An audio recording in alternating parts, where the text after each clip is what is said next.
Ce mois-ci, je vous propose de parcourir rapidement 4 études parues récemment dans des revues scientifiques de premier plan et abordant le thème de l'endettement et de la finance d'entreprise. Parmi les 4 questions à aborder, j'ai retenu en premier, alors qu'il est clair que les décisions prises par les entreprises en matière de structure financière peuvent être très différentes, existe-t-il au moins une certaine stabilité dans le temps de leur choix? La notion de structure cible a-t-elle un sens? Les 3 autres questions sont 2. Les dirigeants d'entreprise sont-ils capables de détecter les erreurs d'évaluation par les marchés financiers et d'en tirer opportunément profit en se finançant à meilleur compte? 3.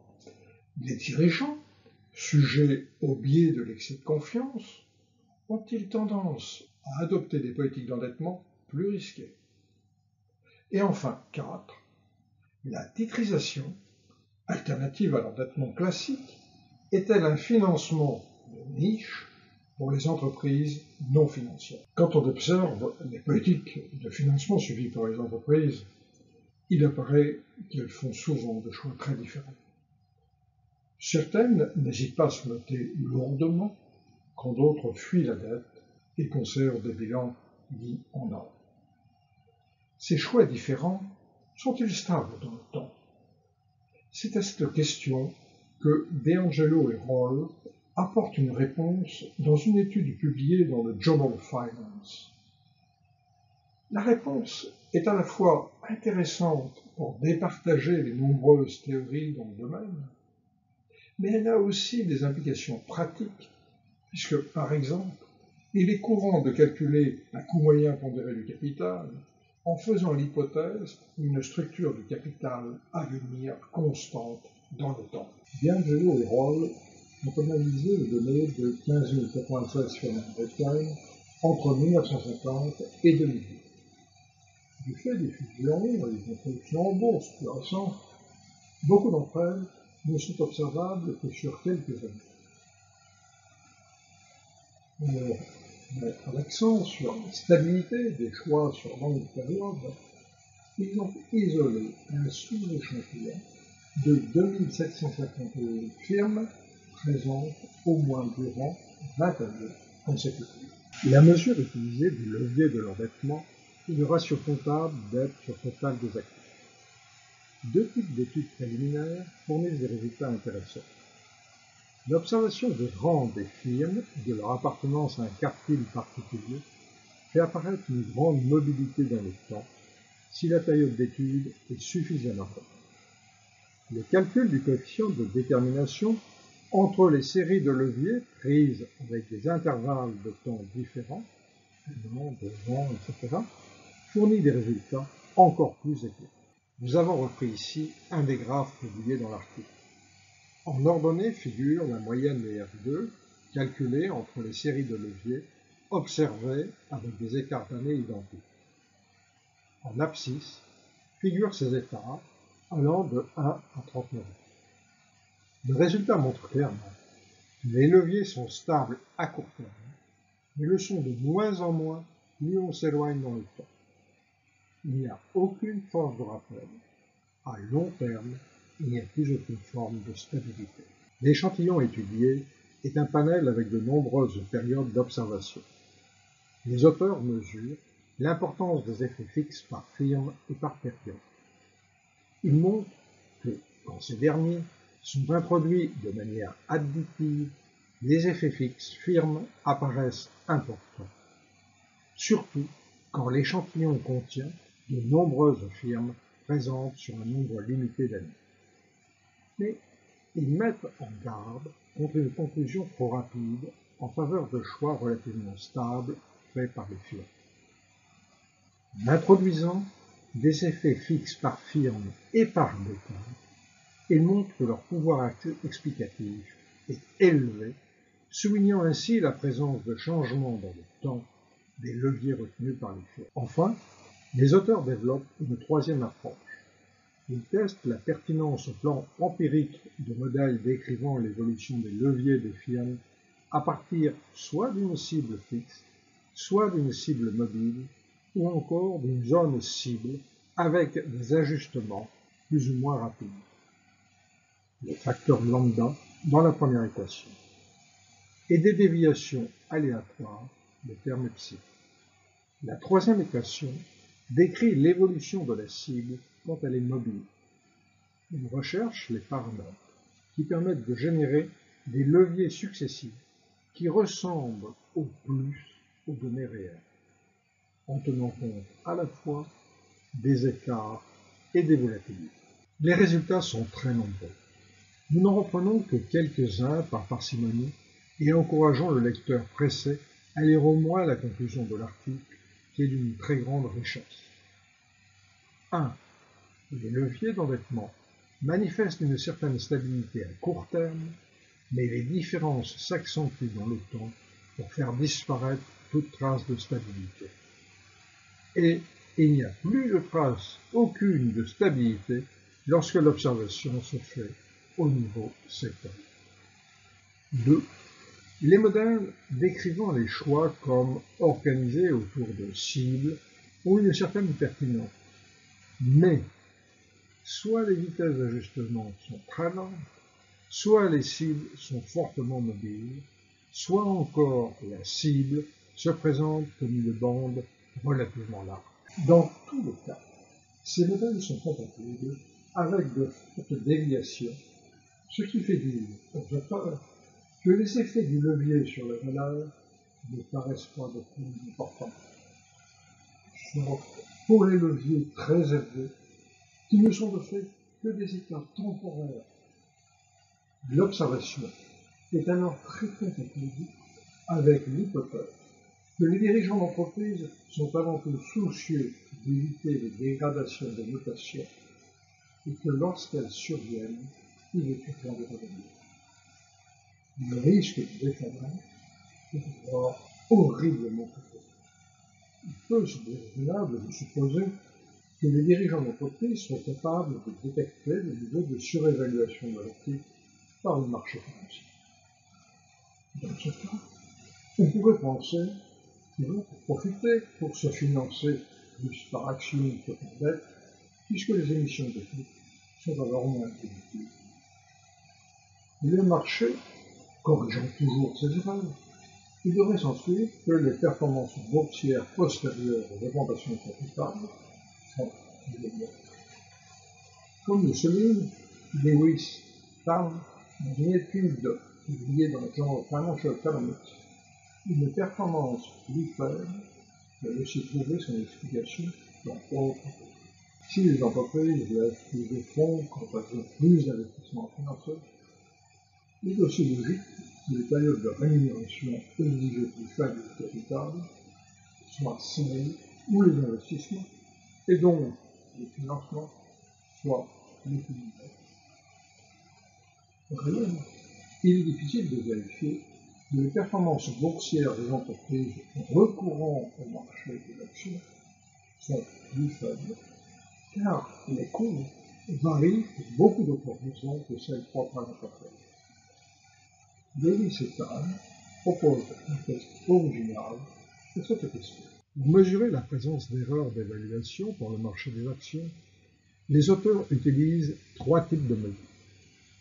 La réaction des cours boursiers à l'annonce des résultats suivants, les erreurs de prévision des taux de croissance à long terme des résultats par les analystes financiers, les révisions des mêmes taux à la période suivante, et enfin, les rendements dans l'année qui suit. Pour caractériser le type de politique de financement, les auteurs mesurent aussi bien les flux nets pour les actions que pour les dettes.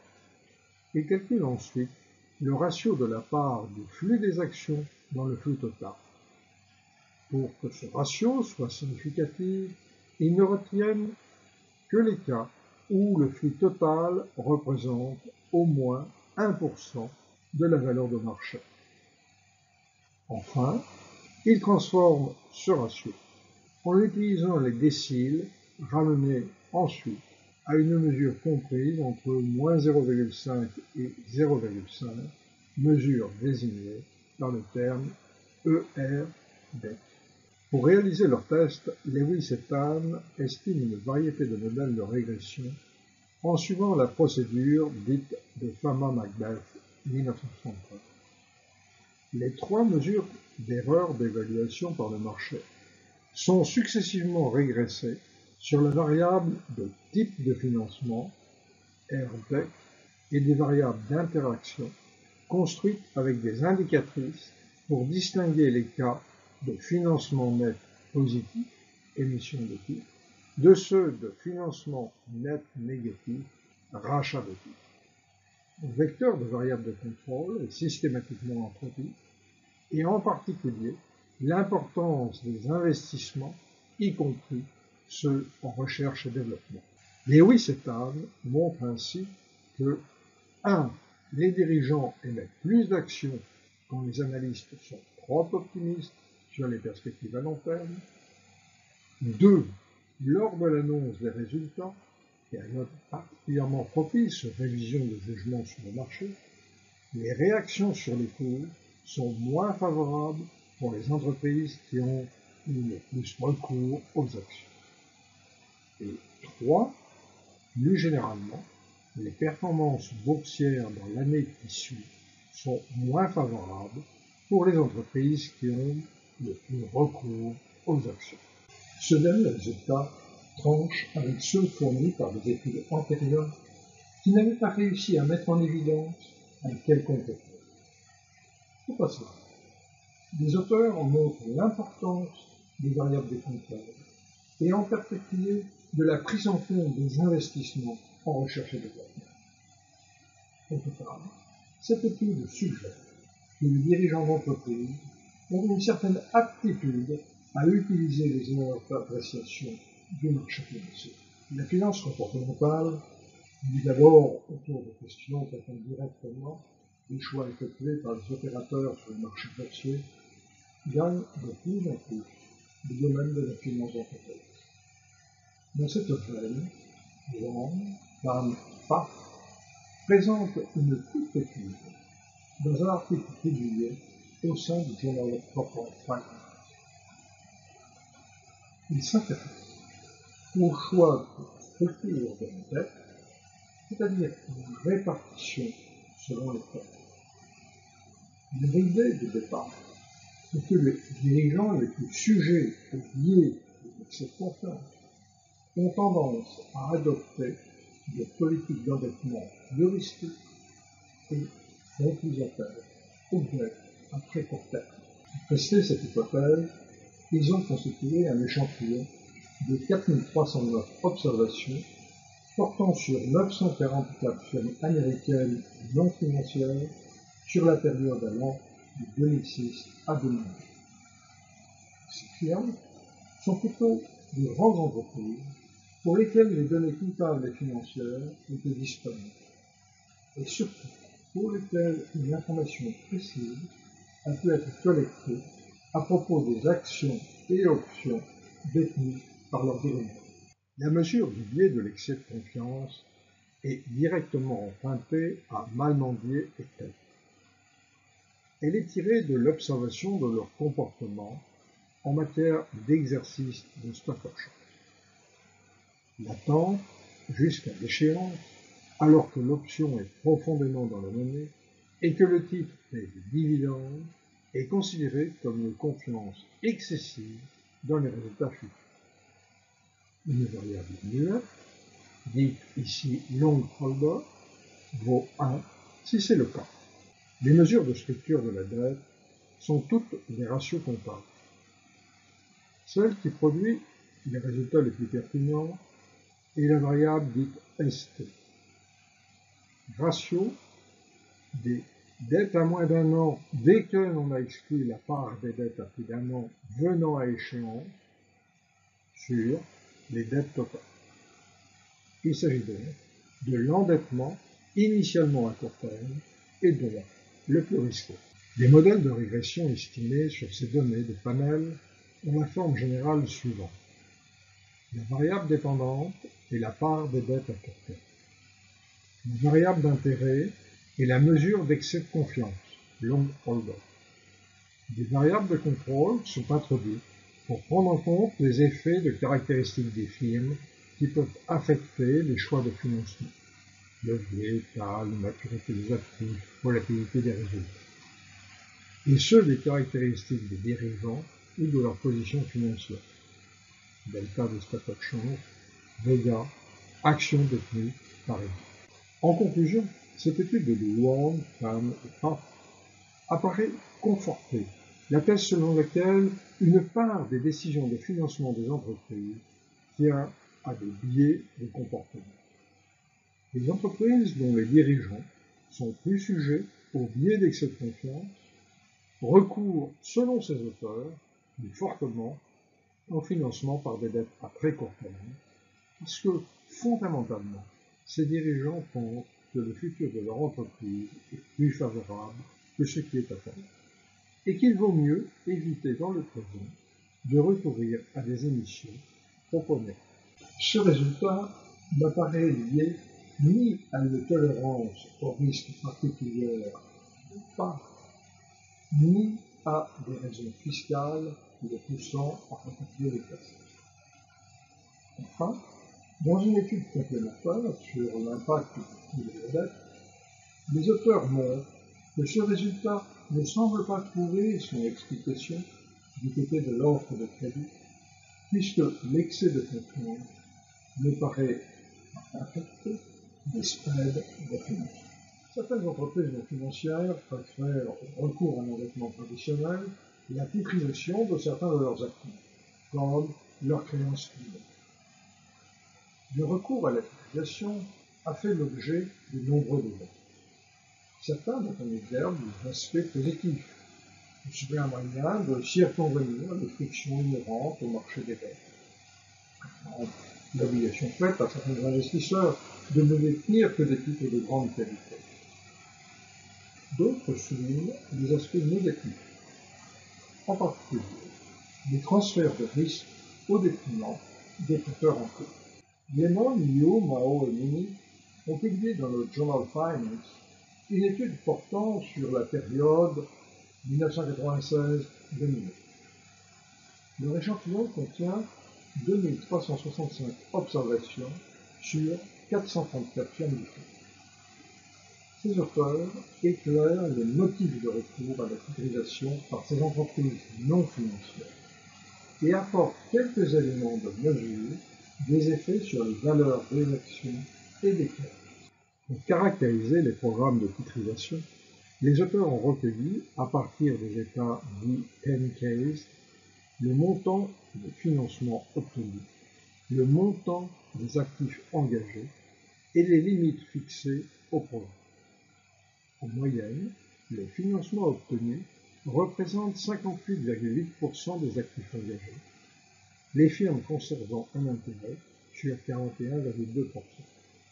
Ces financements représentaient par ailleurs 20,6% des dettes totales des entreprises concernées, la limite s'élevant à 40,8% des nettes dettes. Pour comprendre les raisons qui poussent les entreprises non financières à recourir à la titrisation, Lemon, Liu, Mao et Mini ont estimé un modèle de type probit. Les variables explicatives significatives sont la taille, l'importance des créances clients dans le bilan, le niveau d'endettement, mais sous une forme quadratique, c'est-à-dire avec également son carré. Enfin, le niveau des notes des agences de rating et leur dégradation récente éventuelle.